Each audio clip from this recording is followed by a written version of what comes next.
Good morning, everybody. Randy Gold, Trout Magnet Man, with you here today. Well, folks, I'm back from Arkansas early.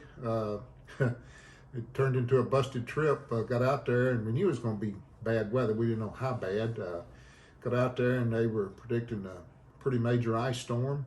And the weather was really bad. I mean, a cold wind. To be looking at houses and checking out areas you might want to live wasn't conducive to that. But we were going to hang around. But then uh, the weather forecast said the ice storm was going to be worse than what they originally thought. So we got up.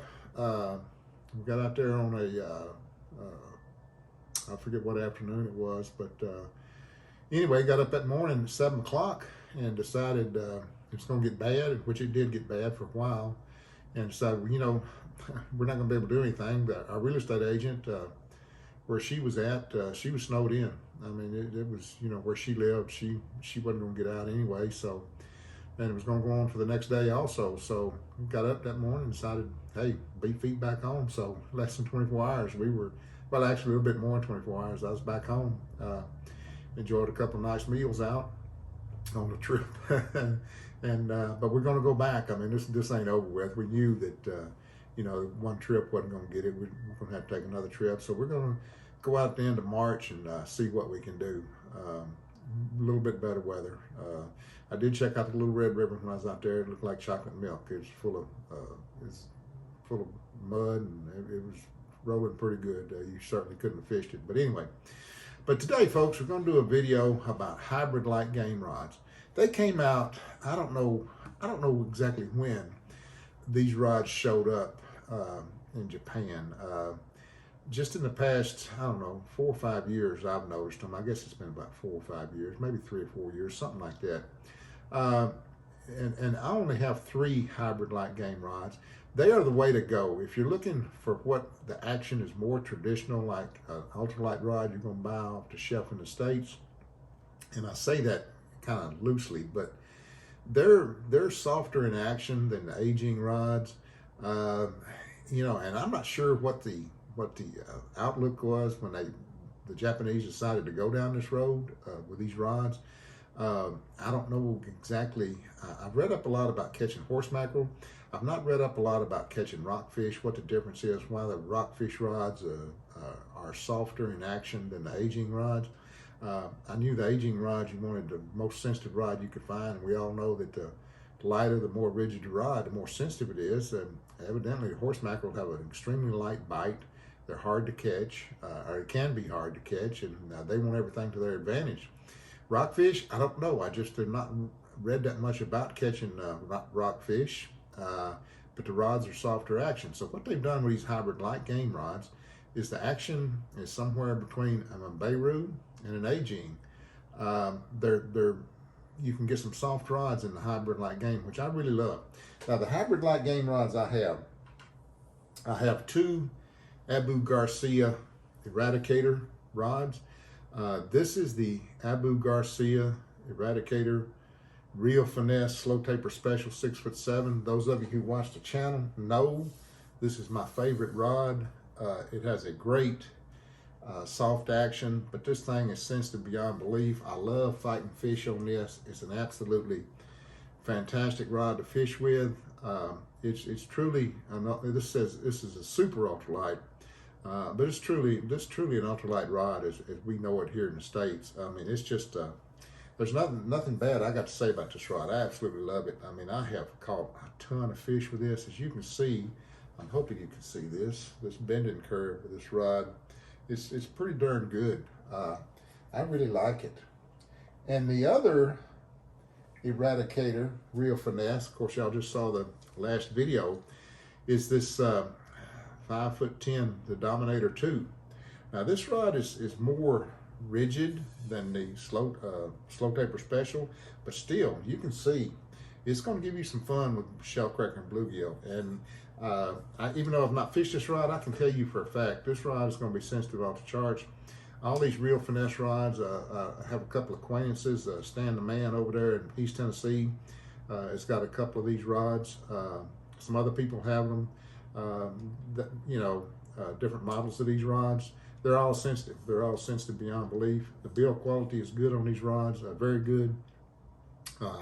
Some folks down in Georgia fish these rods. Talked to one guy who's got the new series on the Evergreen Salty Sensation rods. I think he has the limber tip, and he says while the limber tip is everything it's supposed to be, everything it says it is, he prefers fishing with his Eradicator Real Finesse. And I got to tell you, this rod is still on sale, although it has gone up some. I'm going to look up the price for you, which usually happens when I do a video. I don't know if they follow me. I don't know. And they raise the price of their rods. I don't know what they do, but the price has gone up.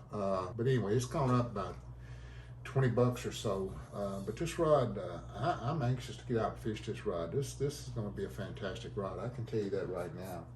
Now another rod, the only other hybrid light game rod I own, is also a fantastic rod, the Luna Kia by Tenru 6'10" model.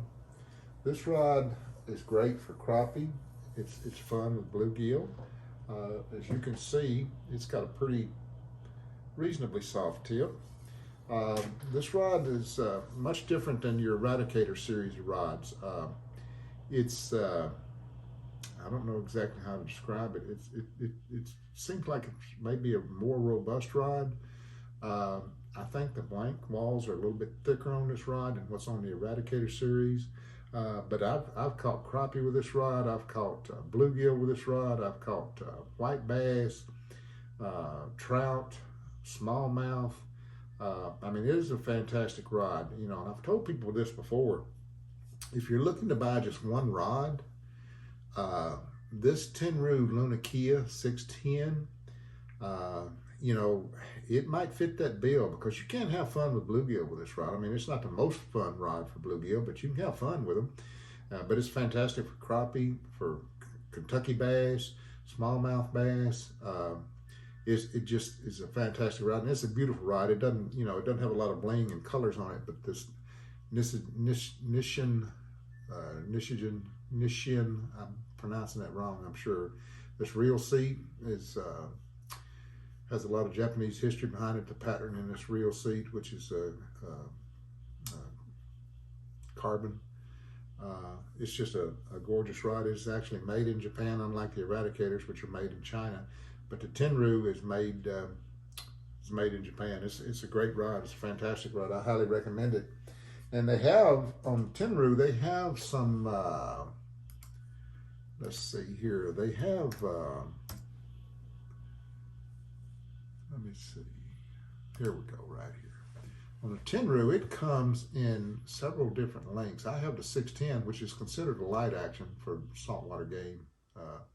But they have a 5'3" ultralight solid tip, which that's new rod for 2021, or come out in 2021. That would be a fantastic rod to fish with the ultralight rating. I'm sure of that.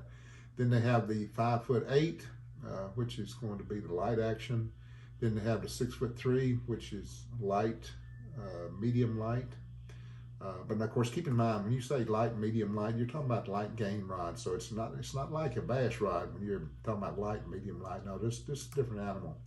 But there are other companies that have hybrid light game rods.